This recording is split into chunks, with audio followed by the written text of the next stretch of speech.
Greetings everyone.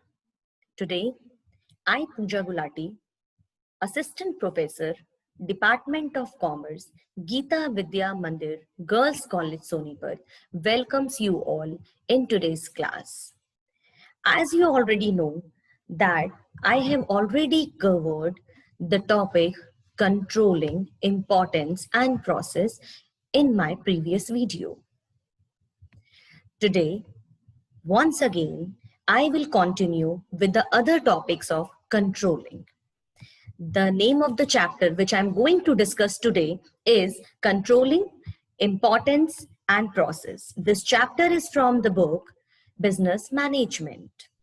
The learning objectives which I am going to discuss with you today is meaning of planning, meaning of controlling, and their relationship. Limitations or difficulties of controlling. Principles of controlling, requisites of an ideal controlling system, and last, scope of controlling or control areas.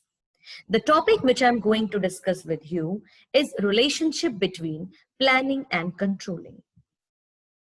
C friends, ये जो planning और controlling का picture मैंने आपको दिखाया है, इसमें जो पर्सन बिल्कुल सेंटर में खड़ा है, the person here, he is doing the planning part and the person with the stick in his hand shows कि ये कमांड कर रहा है, ये कंट्रोल कर रहा है. तो आज मुझे आपको ये बताना है कि प्लानिंग और कंट्रोलिंग में क्या कोई रिलेशनशिप है या नहीं है. ठीक है, जैसा कि पिक्चर से क्लियर हो रहा है कि हाँ, we already know that the planning and controlling are the two most important functions of management. ये मैंने आपको बताया था कि हेनरी फ्योल ने हमें पॉट्स को दिया. Planning, organising, staffing, directing and controlling. Planning and controlling दोनों ही इंपॉर्टेंट फंक्शन है मैनेजमेंट के according to Henry Fayol. Both are inseparable. दोनों को अलग करना बेहद मुश्किल है. क्यों मुश्किल है, हम पढ़ेंगे आगे. बच्चों, did you know that these functions are actually part of one integral function? ये तो मैं आपको बता ही चुकी हूँ. That is management. ये दोनों किसके पार्ट है? मैनेजमेंट के. So let us learn more about the relationship between planning and controlling. Now I will start with the planning. क्या होता है प्लानिंग? प्लान करना, नियोजन को बनाना. प्लानिंग एक फर्स्ट और बेसिक फंक्शन है मैनेजमेंट का हेनरी फ्योल के मुताबिक. प्लानिंग के अंदर हम ये डिसाइड करते हैं क्या करना है, कैसे करना है, कब करना है और कौन करेगा. प्लानिंग डिसाइड करना होता है कि अगर मैंने डिसाइड करा कि मैंने एक नए प्लेस पे अपने बिजनेस को, एक ब्रांच को सेटअप करना है, तो क्या करना है? ब्रांच को सेटल डाउन करना है. कैसे करना है? नई बिल्डिंग बनेगी या मैंने कोई हायर करी है. व्हेन, कब से शुरू करना है, यहाँ पे टाइमिंग्स की बात होगी. बाय हुम, और इस कार्य को करने वाला व्यक्ति कौन होगा, ह्यूमन रिसोर्स कौन होगा. इन सारी चीजों के बारे में सोचने को प्लानिंग कहते हैं. यानी it is deciding in advance above all the matters. ये फ्यूचर को डिसाइड, फ्यूचर से रिलेटेड जितने भी मैटर्स होते हैं उनको पहले से ही डिसाइड कर लेने को क्या कहते हैं? प्लानिंग कहते हैं. It bridges the gap between where we are and where we have to go. इसलिए यह हमारे बीच का अंतर खत्म करता है, जहां मैं आज खड़ी हूं और जहां मुझे जाना है. आज मैं खड़ी हूं, मैंने कुछ भी नहीं किया हुआ, मेरे ब्रेन में एक आइडिया है, उसके बारे में मैं सोच रही हूँ, मैं इसको ऐसे करूंगी, यहाँ करूंगी, वहां करूंगी, ये लोग करेंगे और कैसे करेंगे. इन सभी चीजों को डिसाइड करने के बाद हम कॉन्फिडेंट हो जाते हैं. आपने एक मैरिज में जाना है, ठीक है, शादी अभी अक्टूबर नवंबर में है मान लो. आप अभी से डिसाइड कर लेते हो, मम्मी मैंने तो ये परचेज करना है, मम्मी मेरी तो ये वाली सैंडल लूंगी, मैंने तो कपड़े यहाँ से खरीदने हैं. जो भी शादी की खरीदारी है, गिफ्ट्स जो आपने उनको देने हैं, आप सब पहले से ही डिसाइड कर लेते हैं ना. तो प्लानिंग क्या करता है? हमारे गैप को कम करते हैं, जहां मैं खड़ी हूं और जहां मुझे जाना है. प्लानिंग परवेसिव, परवेसिव का मतलब क्या होता है? हमेशा करनी पड़ती है. और यूनिवर्सल, कॉन्टिन्यूस लगातार, फ्यूचरिस्टिक तो अभी मैंने आपको बताया it is deciding in advance, future के बारे में डिसाइड करना होता है इसलिए इसको फ्यूचरिस्टिक कहते हैं। और बेटे इसमें डिसीजन लेना होता है। अब ये डिसीजन मेकिंग होता क्या है? डिसीजन मेकिंग का मतलब होता है, मान लो एक कंपनी के पास 4 ऑप्शंस हैं कि वो अपना बिजनेस दिल्ली लगा सकता है, मुंबई लगा सकता है, कैलकाटा लगा सकता है या फिर पंजाब लगा सकता है। अब वो कंपनी अगर डिसाइड कर रही है, उसके पास ये ऑल्टरनेटिव्स हैं, इन ऑल्टरनेटिव्स में से वो बेस्ट ऑल्टरनेटिव सोच रही है कि वो कहाँ पे अपने बिजनेस को सेटअप करे, इस बेस्ट ऑल्टरनेटिव को सोचने को क्या कहते हैं? Decision making. तो प्लानिंग डिसीजन मेकिंग ही तो है। It is an intellectual activity. Intellectual मतलब related with brain, related with mind, क्योंकि आप इसमें सब दिमाग से ही तो सोच रहे हैं ना, कहाँ करना है, कैसे करना है, क्यों करना है और कौन करेगा। तो आपको होप सो प्लानिंग क्लियर है। अब हम इसके बाद डिस्कस करते हैं कंट्रोलिंग। मैं आपको पढ़ाने वाली हूँ ना प्लानिंग और कंट्रोलिंग का रिलेशनशिप क्या है ना। तो इससे पहले आपको ये पता होना चाहिए कि प्लानिंग क्या होती है और कंट्रोलिंग क्या होती है। उम्मीद है आप सबको प्लानिंग क्लियर है। अब आते हैं कंट्रोलिंग पे। कंट्रोलिंग हेनरी फ्योल के मुताबिक लास्ट और फिफ्थ फंक्शन होता है मैनेजमेंट का। It is related with results. देखिए कोई आखिरी चीज है तो ऑब्वियसली उसके बाद हम किसके लिए बैठेंगे? रिजल्ट्स के लिए। ये भी कंटिन्यूस है, हमेशा करना पड़ता है, परवेसिव है, यूनिवर्सल है, नहीं करोगे तो पछताओगे। And essential function of every manager. बेटे जितने मर्जी प्लान बना लो, लेकिन अगर आप सामने वाले को कंट्रोल नहीं कर रहे, उस प्लान को कंट्रोल बारीकी से देख नहीं रहे, तो वो बेकार है। कंट्रोलिंग होता क्या है? It is the process of taking steps. हम इसमें कदम उठाते हैं जिसके अंतर्गत हम ये देखते हैं कि जो हमारे एक्चुअल रिजल्ट्स आए हैं और जो रिजल्ट्स हमारे डिजायर्ड थे, जो मैंने प्लान किए थे, उनमें क्लोजनेस है, उनमें प्रॉक्सिमिटी है, वो पास है या वो दूर है। तो कंट्रोलिंग क्या है? ऐसे कदम उठाना जिसमें हम ये देख सकें कि जो हमारे स्टैंडर्ड्स थे, जो हमने मानक तय किए थे, क्या और जो हमारे एक्चुअल रिजल्ट्स आए हैं, क्या उन दोनों में कोई अंतर है? अगर उन दोनों में बहुत अंतर है, मान लो हमने एक्चुअल रिजल्ट्स बहुत कम अचीव किए हैं, तो फिर हम डेविएशंस निकाल के करेक्टिव एक्शन लेंगे। अब करेक्टिव एक्शन क्या होता है बेटा? क्या होता है? फ्यूचरिस्टिक। इसलिए इसको फ्यूचरिस्टिक भी कहा जाना चाहिए, जाता है बल्कि। It is both the beginning and the end of the process of the management. Plan controlling शुरुआत भी है और एंड भी है। इट इज बिगनिंग क्यों कहते हैं? क्योंकि कंट्रोलिंग का पहला स्टेप क्या है बेटे? स्टैंडर्ड्स को देखना जो तय किए थे। तो ये तो बिगनिंग, ये तो प्लानिंग में होता है, तो इसलिए इसको बिगनिंग कहा। इसको एंडिंग क्यों कहा? अभी तो सेकंड पॉइंट पढ़ा, it is related to results, है ना। इसको एंड इसलिए कहा क्योंकि ये अंतिम जगह पे जाके रिजल्ट्स को देखता है। अब बात आते हैं कुछ लोगों के व्यू पॉइंट की। Some says planning and controlling are independent and related. Some says planning and controlling are independent and related. Independent मतलब एक दूसरे के ऊपर डिपेंडेंट हैं, इंटरलिंक्ड हैं, इनको अलग करना मुश्किल है, ये एक दूसरे से कोरिलेटेड है, जुड़ाव है इनका। कुछ कहते हैं नहीं, यह भिन्न है, अलग है और किसी भी तरह से संबंधित नहीं है। सो हम इसी बात से डिस्कस करते हैं relationship between planning and controlling. तो पहले रिलेशनशिप को डिवाइड करा है 2 पार्ट्स में। पहला पार्ट क्या है? यही जो कुछ लोगों का व्यू पॉइंट है, interdependence between planning and controlling, कि प्लानिंग एंड कंट्रोलिंग का आपस में जुड़ाव है, ये इंटरलिंक्ड है, कनेक्टेड है। Difference between planning and controlling, planning and controlling में बहुत अंतर है, ये एक जैसे नहीं है। ठीक है, इसके साथ ही हम आगे चलते हैं नेक्स्ट स्लाइड की तरफ कि ये देखिए एक खूबसूरत डायग्राम आपके सामने आ रहा है कि हमने प्लान बनाया, हमने कंट्रोल किया, कंट्रोल करने के बाद पता चला कि प्लानिंग में ये कमियां थी, फिर हमने बेटर प्लान बनाया और फिर हमने बेटर कंट्रोल किया, है ना। बिल्कुल ऐसा ही होता है ना हमारे जीवन में भी। हम अपने लिए कुछ प्लान करते हैं कि इस बार मैं 85% लूंगी, मान लो आपने कंट्रोल किया और पाया कि आपके तो 83% रह गए। ठीक है, वैसे तो ये बहुत ही स्लाइटली सा अंतर है, बट फिर भी 85 और 83 में 2% का गैप है। आपने कंट्रोल किया, कंट्रोल करने के बाद देखा मेरे किस सब्जेक्ट में कम रह गए, आपने उसके लिए फिर से बेटर प्लानिंग किया, फिर से बेटर प्लानिंग, और फिर बेटर कंट्रोलिंग ऑटोमेटिकली हो गया।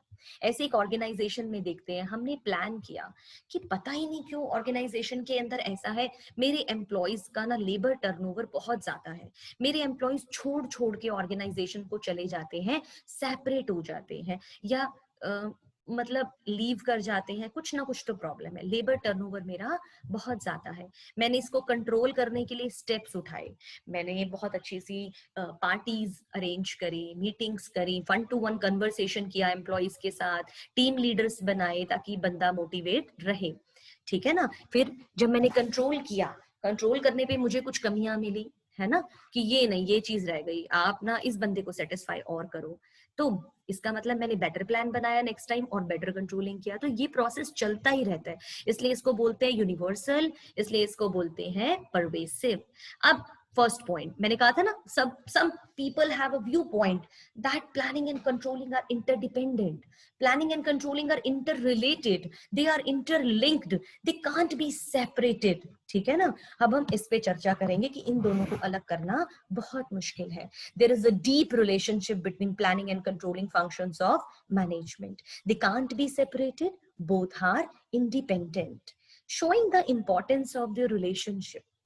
इनके रिलेशनशिप को देखते हुए हमने ये बात कही, हमने नहीं, कुछ लोगों ने, कुछ स्कॉलर्स ने, कुछ गुणी व्यक्ति थे, कुछ ऑथर्स थे जिन्होंने इस चीज को प्रूव किया कि yes, planning without controlling is useless, planning without controlling is useless. Plan banana, control, planning without controlling, controlling, planning जो है कंट्रोलिंग के बिना बिल्कुल बेकार है, and controlling without planning is blind, और कंट्रोल करना प्लानिंग के बिना बिल्कुल यूजलेस का मतलब तो फ्यूटाइल होता है, और ब्लाइंड का मतलब क्या होता है, नेत्रहीन, अंधा, ठीक है। तो प्लानिंग कंट्रोलिंग के बिना फ्यूटाइल है, बेकार है, उसका कोई अस्तित्व नहीं है, एंड कंट्रोलिंग प्लानिंग के बिना बिल्कुल अंधी है, नेत्रहीन है। Thus planning and controlling are interlinked and interrelated, as planning is based on facts, planning facts पे बेस्ड है, सत्य पर बेस्ड है, it makes controlling easier and effective, इसलिए कंट्रोलिंग करना क्या हो जाता है, बहुत आसान हो जाता है। whereas controlling helps to improve future planning, whereas controlling helps to improve future planning by providing the valuable information derived from the past experiences. अब देखिए, मैंने आपसे डिस्कस किया कि ये दोनों इंटरलिंक्ड है, तो कारण क्या है, कैसे पता चलता है कि ये दोनों इंटरलिंक्ड है। पहला कारण, अगर planning is meaningless without controlling, अगर कंट्रोलिंग नहीं है, it is completely useless to set plans और हैविंग प्लानिंग। अगर कंट्रोलिंग नहीं है तो यह बिल्कुल बेतुका है कि आप प्लान्स बना रहे हैं, तो प्लान्स बनाई क्यों रहे हैं। अगर आपने ऐसा सोचा हुआ जितने भी नंबर आ गए यू आर सेटिस्फाइड, कितने भी मार्क्स आ गए, आपने अपने लिए कुछ प्लान ही नहीं किया, तो फिर कंट्रोलिंग क्या करना, है ना। Controlling is blind without planning, controlling नेत्रहीन है प्लानिंग के बिना। क्यों है नेत्रहीन कंट्रोलिंग, कंट्रोलिंग क्यों है नेत्रहीन प्लानिंग के बिना, क्योंकि कंट्रोलिंग में एक्चुअल परफॉर्मेंस होती है, उस एक्चुअल परफॉर्मेंस को हम कंपेयर करते हैं स्टैंडर्ड के साथ, और बेटा स्टैंडर्ड कहाँ डिटरमाइंड होते हैं, प्लानिंग के अंदर। So there is no justification left for controlling अगर planning नहीं है, and it is therefore said, very rightly said, it's true that control is useless without any base. जो planning है वो एक base provide करता है, वो क्या provide करता है, एक base provide करता है। ठीक है बच्चों, समझ आया यहाँ तक। इसके बाद हम डिस्कस करते हैं नेक्स्ट बात कि रीजंस जो ये क्लियरली बताते हैं कि दोनों एक ही सिक्के के दो पहलू हैं और इंटरडिपेंडेंट हैं।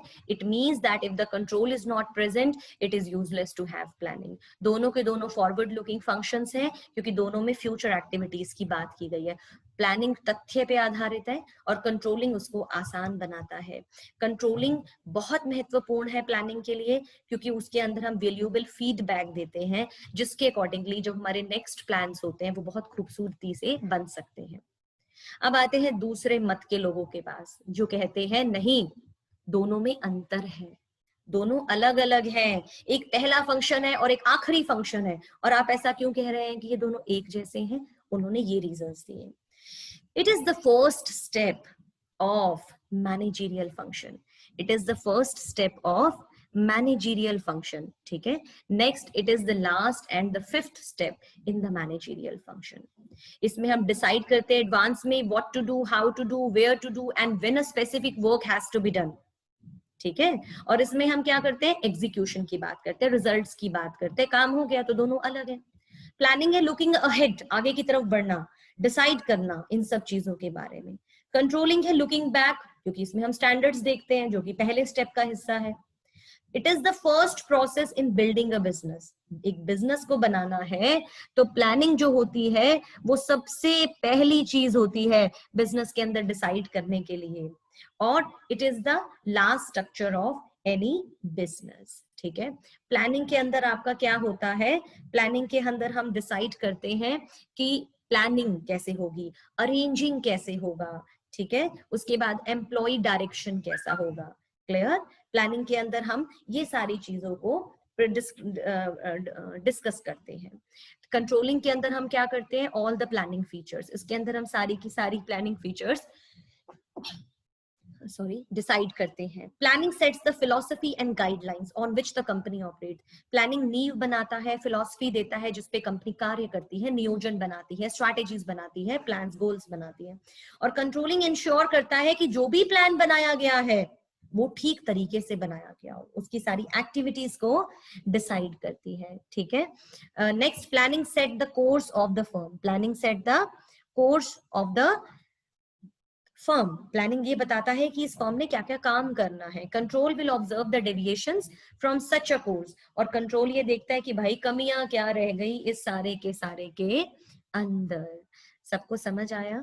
अब मैंने सबसे ऊपर लिखा हुआ है प्लानिंग प्रिस्क्रिप्टिव इन नेचर होता है, कंट्रोलिंग इवैल्यूएटिव इन नेचर होता है। कंट्रोलिंग इवैल्यूएशन करना, पेपरों का इवैल्यूएशन होता है, चेकिंग होती है ना। वहीं से ये इवैल्यूएटिव वर्ड का मैं मीनिंग समझाना चाहती हूँ आपको। इवैल्यूएशन का मतलब होता है किसी चीज को देखना कि यह सही है या गलत है, उसके प्रॉस और कॉन्स को डिस्कस करना, एडवांटेजेस और डिसएडवांटेजेस को डिस्कस करना। तो कंट्रोलिंग के अंदर तो यही सब चीजें होती है। कंट्रोलिंग के अंदर आप यही से सभी बातों को डिसाइड करते हैं कि क्या होगा, कैसे होगा, है ना बेटे। और उसकी बात आप आगे देखो, प्लानिंग के अंदर क्या हमने डिस्कस किया? Planning sets the prescriptive in nature. Planning is the prescriptive in nature, ठीक है। निर्देशात्मक, आदेशात्मक। प्रिस्क्रिप्टिव का मतलब होता है निर्देशात्मक, आदेशात्मक, यानी telling people exactly how something should be done. लोगों को बताना कि कार्य कैसा होगा, है ना। इसे प्लान करना कहते हैं। और कंट्रोलिंग कैसा होता है? इवैल्यूएटिव नेचर का होता है। Next, limitations of controlling. Next point, limitations of controlling. अब कंट्रोलिंग देखो में कमियां भी बहुत है। कंट्रोल इवैल्यूएटिव नेचर का होता है, तो इसके लिए कंट्रोलर भी कैसी नेचर का होना चाहिए? इवैल्यूएटिव नेचर का होना चाहिए। फर्स्ट पॉइंट है difficulty in setting qualitative standards. Difficulty in setting qualitative standards पहला पॉइंट है कंट्रोलिंग के अंदर। भाई हम बार बार बात करते हैं कि हमें स्टैंडर्ड्स तय करने हैं, स्टैंडर्ड्स तय करने हैं। तो सबसे बड़ी बात तो ये होती है, सबसे इंपॉर्टेंट बात, कि स्टैंडर्ड्स को तय करना चाहते हैं आप लोग, तो स्टैंडर्ड्स अगर क्वालिटेटिव है तो क्या करेंगे? बहुत मुश्किल है ऐसे स्टैंडर्ड्स को तय करना। जैसे for example, if an organisation wants to measure the high morale of the employees, अगर ऑर्गेनाइजेशन देखना चाहती है कि एम्प्लॉयज का हाई मोरल है या नहीं है, तो ये एक क्वालिटेटिव स्टैंडर्ड है and can be measured directly, और इसको डायरेक्टली मेजर किया जा सकता है। करा जा सकता है? बताइए मुझे। सॉरी, यहाँ पे ना कांट भी आएगा, कांट भी, सॉरी। तो इसको हम डायरेक्टली मेजर नहीं कर सकते। In order to measure this, हम इसको अगर मेजर करना चाहेंगे तो हमें क्या देखना चाहिए? देखना पड़ेगा कि लेबर टर्नओवर कितनी है, एब्सेंटिज्म कितना है, डिस्प्यूट रेट कितना है। मान लीजिए labour turnover, absenteeism rate, dispute rate, झगड़ा बहुत होता है, लोग छोड़ छोड़कर बहुत जाते हैं, एब्सेंटिज्म बहुत है, तो it means moral is not high, moral down होगा। if these rates are low, it means morale is high. तो लिमिटेड कंट्रोलिंग का पहला लिमिटेशन यही है कि सेट स्टैंडर्ड्स को सेट करना बहुत आसान काम नहीं होता, कॉस्टली अफेयर, कंट्रोलर को अपॉइंट करोगे, हर बंदे को ट्रेनिंग दोगे, लोअर लेवल से अपर लेवल तक कंट्रोल करना है, तो लोगों को ऑब्जर्व करने के लिए आपको सुपरवाइजर्स रखने पड़ेंगे. So in order to implement the controlling process, a lot of money, a lot of time, a lot of efforts are required. Small organization can't bear such an expenditure, है ना. therefore they are useful only for big organization. अब आप इसको अलग अलग point भी बना सकते हैं, जैसे मैंने तो इसी के अंदर इंक्लूड कर दिया कि कॉस्टली अफेयर है. आप एक अलग पॉइंट भी बना सकते हैं कि it is good only for big organisations, not for small organisations. Next point, resistance from employ. बच्चे एक बात बताइए, कंट्रोल किसको पसंद है, नियंत्रण किसको पसंद है? यहाँ ऐसा करो, वैसा करो, ये मत करो, वो मत करो. तो वो जो ये वाली चीज होती है रेजिस्ट का मतलब होता है मना करते हैं, लोगों को पसंद नहीं होता. लोग बहुत अलग सा बिहेव करना शुरू कर देते हैं जब उनको टोका रोका जाए. उनको कंट्रोलिंग टेक्निक्स पसंद नहीं आती. अगर एक हॉल है जहाँ पे एम्प्लॉइज काम कर रहे हैं और उस हॉल के चारों तरफ आपने क्लोज सर्किट टीवी लगा दिए, यानी सीसीटीवी लगा दिए, in order to control their activities, they will definitely oppose this move. No control over the external factors. It is true. Limitation of controlling है, आप कंट्रोल कर लीजिए, आपने बहुत अच्छे से प्लान किया हुआ है कि भाई मैंने तो ना अब जैसे फॉर एग्जांपल किसी ने प्लान कर रखा है कि वो अपने लेबर को जो है ना बहुत अच्छे से सेटिस्फाई करेंगे, मैनेजर जो है लेबर्स की सारी प्रॉब्लम्स सुनेंगे, सब कुछ करेंगे. लेकिन मीनवाइल क्या होता है कि कुछ ऐसा अनसर्टेनिटी आ जाता है, कुछ ऐसा प्रॉब्लमेटिक चीज आ जाता है कि गवर्नमेंट चेंज हो गया, टेक्निकल चेंज हो गया, कंपटीशन आ गया, और भी ज्यादा कंपटीशन आ गया. तो मैं तो सोच रही थी कि मैं अपने लेबर पे वर्कलोड को कम करूंगी, और पीछे से बहुत बड़ा ऑर्डर आ गया और मुझे अपने ऑर्डर को बल्कि प्रोडक्शन को और बढ़ाना पड़ रहा है, तो मेरे लेबर के ऊपर तो एक प्रेशर और आ गया. ठीक है, तो आप एक्सटर्नल फैक्टर्स को कंट्रोल नहीं कर सकते, चाहे वो गवर्नमेंट रिलेटेड हो, टेक्निकल प्रॉब्लम्स हो, चाहे वो कंपटीशन हो. ठीक है, आप इन एनवायरमेंट, मैक्रो एनवायरमेंट को आप कंट्रोल नहीं कर सकते. ठीक है, आप इंटरनल फैक्टर्स को कंट्रोल कर सकते हो, man, machine, material, method, money, कुछ हद तक कंट्रोल कर सकते हो, है ना. लेकिन कंट्रोल करना इस केस में बहुत मुश्किल हो जाता है. नेक्स्ट पॉइंट है लिमिटेशन ऑफ कंट्रोलिंग के, difficulty in fixing individual responsibility. In controlling, our main objective is to control. And if we want to control, fine. If we want to control, then इसके लिए हमें क्या करना पड़ेगा? क्या करना पड़ेगा? किसी पर्टिकुलर इंडिविजुअल को ढूंढना पड़ेगा कि जो उस कार्य के लिए रिस्पॉन्सिबल है, कहाँ पे गलती हुई उस मिस्टेक के लिए. एंड एक बात बताइए, जब मैं किसी एक व्यक्ति को किसी चीज के लिए उत्तरदायी ठहरा देती हूँ, तो ये बहुत ही मुश्किल होता है ढूंढना कि गलती कहाँ से हुई. वो कहते हैं इसने करी, इसने करी, इसने करी. वो पता ही नहीं चलता एक ऑर्गेनाइजेशन के अंदर वर्क एनवायरनमेंट की गलती कहाँ हुई. Lack of knowledge in controllers. If controller is not qualified, if controller is pessimistic, if controller is not having a good aptitude and attitude, then lack of knowledge, are not able to find correctly the deviations. As a result, the corrective actions turn to be faulty. Now the principles of controlling. Principles of controlling means, now we will discuss about the principles of controlling. Principles of controlling are essentials for an effective controlling systems, or I can say requisites of an essential ideal controlling system. कि अगर आप इन चीजों का पालन करते हैं तो एक बहुत ही अच्छा कंट्रोलिंग एनवायरनमेंट जो है वो सेटअप होता है. कैसे होता है देखिए, हेन्स एंड विलरिच एंड हारोल्ड कुन्स ने अपनी एक किताब में बताया था, उस किताब का नाम था management global perspective.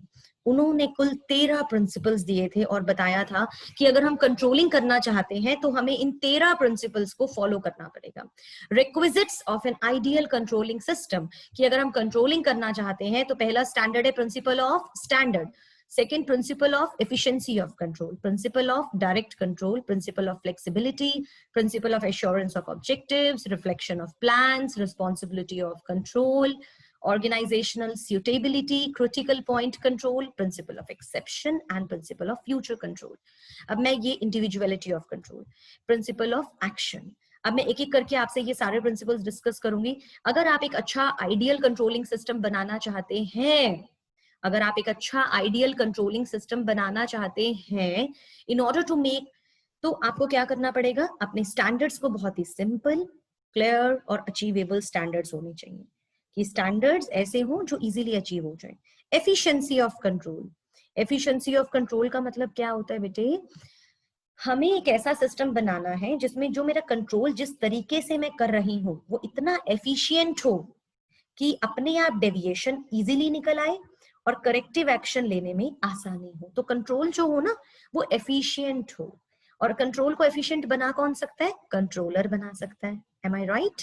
Next point, principle of direct control. बेटे अगर आपको कंट्रोलिंग करना है ऑर्गेनाइजेशन में, आप एक मैनेजर हो and if you want to control someone, the manager should not use any medium और मीडिएटर, है ना? अपनी बात खुद से जाके एम्प्लॉय के सामने रखनी चाहिए, किसी के तरफ से नहीं बुलवाना चाहिए कि जाओ पीएन को बोल दिया, जाओ उसको बोल के आओ काम को ढंग से करे, वो डिमोटिवेट हो जाएगा एम्प्लॉय। आप खुद जाओ, उसको एक पॉजिटिव तरीके से, पॉजिटिव रीइंफोर्समेंट, आई थिंक मुझे यहाँ लगता है कि कंट्रोलिंग करते टाइम भी आप मोटिवेशन की तरह से कंट्रोलिंग कीजिए। Principle of flexibility, control system should not be rigid. Fine, अगर आपको लगता है कि सिचुएशंस बदल रही हैं, इतना कंट्रोल करना ठीक नहीं है, तो आप फ्लेक्सिबल रहिए, लचीलापन रखिए। Principle of assurance of objectives, according to this principle control should be able to ensure the attainment of objective. Control इस तरीके का होना चाहिए कि आपके ऑब्जेक्टिव्स जो हैं वो इजीली अचीव हो जाए, डेविएशंस निकल आए, करेक्टिव एक्शंस आप ले लो। Principle of reflection of plans, principle of reflection of plans, it means that the control will be in conformity with the plans. Reflection of plans मतलब प्लान्स का reflection, plans का shadow. अगर आपके plan simple clear हैं तो appropriate method of control आप अगर use करेंगे तो प्लान्स इजीली रियलाइज हो जाएंगे। Principle of responsibility of control, it means that the responsibility of control should lie on those managers who are responsible for implementing some particular plan. बेटे हमेशा ध्यान रखना, ये सभी बहुत अच्छे से तब हो सकता है जब आपका मैनेजर, आपका कंट्रोलर उसको अच्छे तरीके से इंप्लीमेंट करना जानता हो। फॉर एग्जाम्पल, आपका हेड है सेल्स डिपार्टमेंट का, उसने एक प्लान बनाया अपने डिपार्टमेंट के लिए, कोई भी प्लान आप सोच सकते हैं। It is then his responsibility to get the work done according to that plan.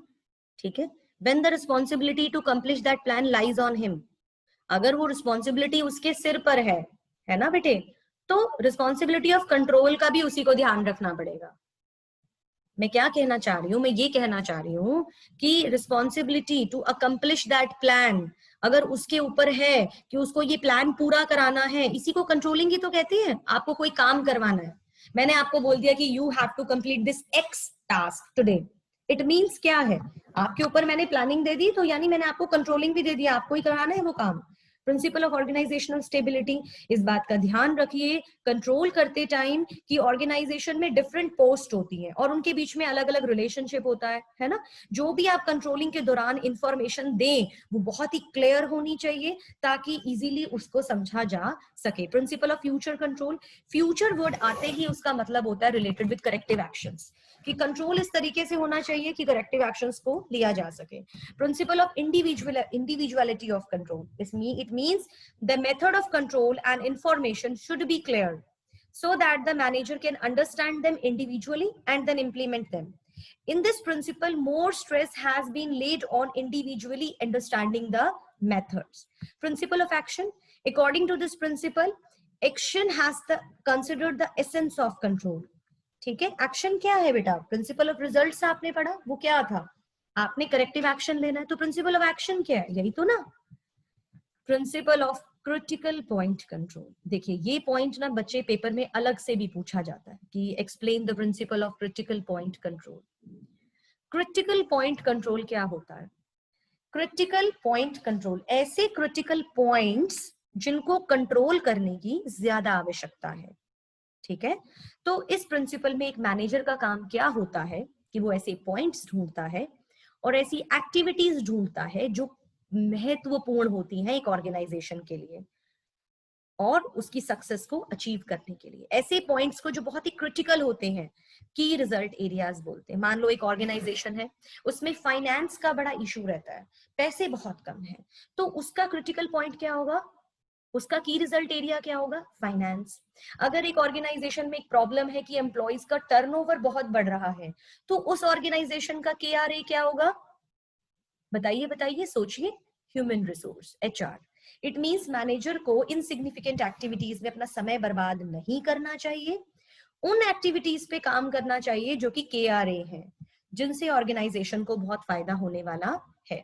अब ये प्रिंसिपल ऑफ एक्सेप्शन, सेम बच्चे, principle of critical point control और प्रिंसिपल ऑफ एक्सेप्शन, ये दोनों ही पॉइंट्स अपने आप में मोस्ट इंपॉर्टेंट पॉइंट्स हैं। प्रिंसिपल ऑफ एक्सेप्शन, एक्सेप्शन को हम क्या कहते हैं हिंदी में? वेरी राइट, अपवाद। एक्सेप्शन को क्या कहते हैं? अपवाद कहते हैं।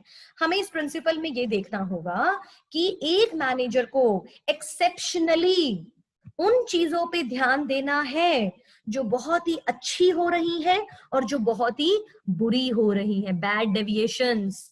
इट मींस अगर मैनेजर करेक्टिव एक्शन लेगा तो, अगर देखिए सारे काम तो एक मैनेजर नहीं कर सकता, तो रूटीन एक्टिविटीज को वो पास ऑन कर दे और एक्सेप्शनल आइटम्स को वो अच्छे से डिस्कस करे। एक कंपनी जो है for example lays down 3% increase in bad debts as an acceptable level. एक कंपनी ने ये सोच रखा है कि जो 3% बेड डेट्स हो रहे हैं ना, वो मैं एक्सेप्ट कर लूंगा, मुझे कोई प्रॉब्लम नहीं है। एक एक्सेप्टेबल लेवल है कि 3% तक इट्स ओके।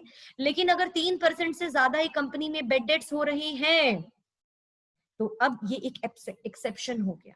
अब इसमें मैनेजर का फोकस चाहिए, उसका अटेंशन चाहिए, क्योंकि ये एक बैड डेविएशन है। ये क्या है? एक बैड डेविएशन है, इसको मैनेजर को डिस्कस करना पड़ेगा।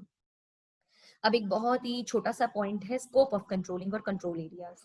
कंट्रोलिंग की जरूरत कहाँ कहाँ पड़ती है बच्चे? मैंने आपको बताया कंट्रोलिंग हर क्षेत्र में जरूरी है। प्रोडक्शन में पर्सोनल को, सेल्स के वॉल्यूम को, रेवेन्यू के capital, credit, cost, labour turnover, labour absenteeism, safety, employees performance, services to customers, research and development. अब हम एक एक करके इन सभी को डिस्कस करेंगे। सबसे पहले कंट्रोल ओवर प्रोडक्शन। बहुत जरूरी है कि हमें प्रोडक्शन को कंट्रोल करना चाहिए। उत्पादन को कैसे कंट्रोल? क्या करोगे आप इसमें? मार्केट को एनालाइज करोगे, what products are liked by the consumer along with their prices and sizes. Control over personnel, personnel यानी ह्यूमन रिसोर्स। एक ऑर्गेनाइजेशन का जो ह्यूमन रिसोर्स है, मैन, ये एक लिविंग बीइंग है। बाकी सारे जितने भी आप बाकी पढ़ते हैं, man, machine, material, method, money, machine, material, method, money, ये सभी चीजें क्या है? नॉन लिविंग है। तो इसलिए मेन को ध्यान देना बहुत जरूरी है, क्योंकि वही हमारे ऑब्जेक्टिव्स को अचीव करता है। कंट्रोल ओवर सेल्स वॉल्यूम, ये भी एक एरिया है। हम कहाँ कंट्रोल करते हैं? सेल्स के वॉल्यूम पे, कि कितना सेल हो रहा है, क्योंकि सेल किससे संबंधित होता है बच्चे? किससे होता है? प्रॉफिट से। प्रॉफिट से होता है ना। तो अगर सेल ज्यादा होगा तो ऑब्वियसली कहीं ना कहीं हमारे प्रॉफिट्स बढ़ रहे हैं सेल्स बढ़ने से, तो कंट्रोल करना चाहिए इसको भी। Control over capital expenditure. पहले तो आपको ये पता होना चाहिए कैपिटल एक्सपेंडिचर क्या होता है। यह एक ऐसा एक्सपेंडिचर होता है जो किसी असेट को खरीदने के लिए किया जाता है। It is necessary to have control so that the cost and profitability is undertaken। हमें ध्यान रखना चाहिए जब हम असेट खरीदते हैं कि हम उसको ओवर, मतलब महंगा ना खरीद लें। Control over credit.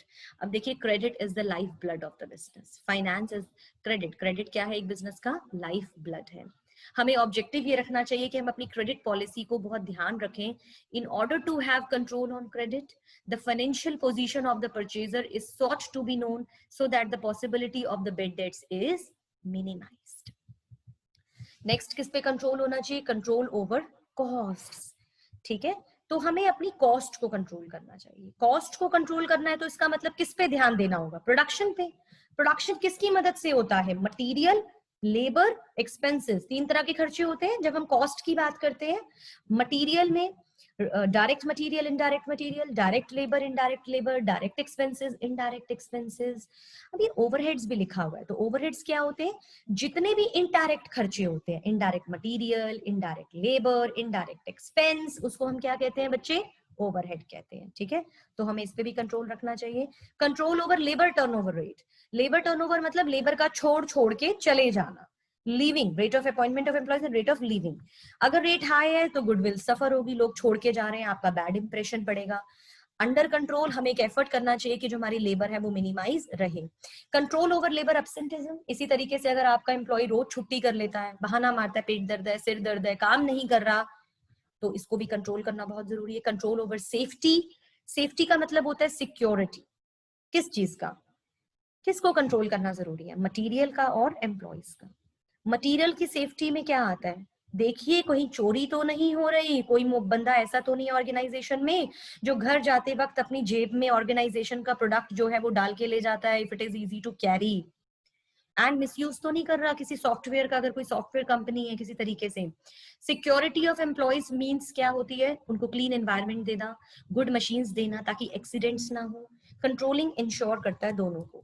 Control over employees performances, ठीक है, तो कंट्रोल एरियाज में हमें ये भी देखना पड़ता है कि हमारे एम्प्लॉय की जो परफॉर्मेंस है उसको हम इजीली कंट्रोल करें। Control over research and development, हमें ये भी ध्यान देना होगा कि इतना रिसर्च एंड डेवलपमेंट में हम पैसा ना लगा दें कि वो अननेसेसरी एक्सपेंडिचर और एक अननेसेसरी बर्डन हो जाए एक ऑर्गेनाइजेशन के ऊपर। उतना लगाएं जितना कि हमारे पास एक्स्ट्रा मनी हो। स्कोप ऑफ कंट्रोलिंग में नेक्स्ट पॉइंट है control, next and last point, control over organisation. बहुत जरूरी है कि हम अपनी ऑर्गेनाइजेशन यानी अपनी ऑर्गेनाइजेशन के ढांचे को कंट्रोल करके रखें। उसके लिए हम क्या बनाते हैं, organisation chart and organisation manual. अगर आप अपने डाइट को कंट्रोल करना चाहते हो तो क्या बनाते हो, कंट्रोल करने का मतलब डाइट चार्ट बनाते हो और उसको अपने फ्रिज के ऊपर टंगा देते हो, अपनी अलमारी में टांग देते हो कि आप इसको बार बार देखो। नहीं तो आप एक कॉपी में लिखना शुरू कर देते हो। चार्ट बनाने को तो चार्ट कहते हैं और कॉपी में लिखने को बुकलेट बनाने को मैनुअल कहा जाता है। ऑर्गेनाइजेशन चार्ट एक डायग्राम होता है जो इजीली बताता है कि कौन सा बंदा किस पोजीशन पे बैठेगा और उसका क्या रिलेशनशिप है एक ऑर्गेनाइजेशन में लोगों बाकी बाकी सब एम्प्लॉइज के साथ। मैनुअल होती है एक बुकलेट जिसके अंदर लिखा होता है डिटेल में कि ऑर्गेनाइजेशन के ऑब्जेक्टिव्स क्या है, पॉलिसीज क्या है, अथॉरिटी एंड रिस्पॉन्सिबिलिटी क्या है। तो होप सो यहाँ तक आपको सभी पॉइंट्स बहुत अच्छे से क्लियर हो गए होंगे कि कंट्रोलिंग के रिलेशनशिप क्या है, प्लानिंग एंड कंट्रोलिंग का, limitations, scope and last but not the least कि कंट्रोलिंग की लिमिटेशंस कैसी क्या है। Hope so you enjoyed this session. Thank you very much for listening me carefully. Hope so. God bless you.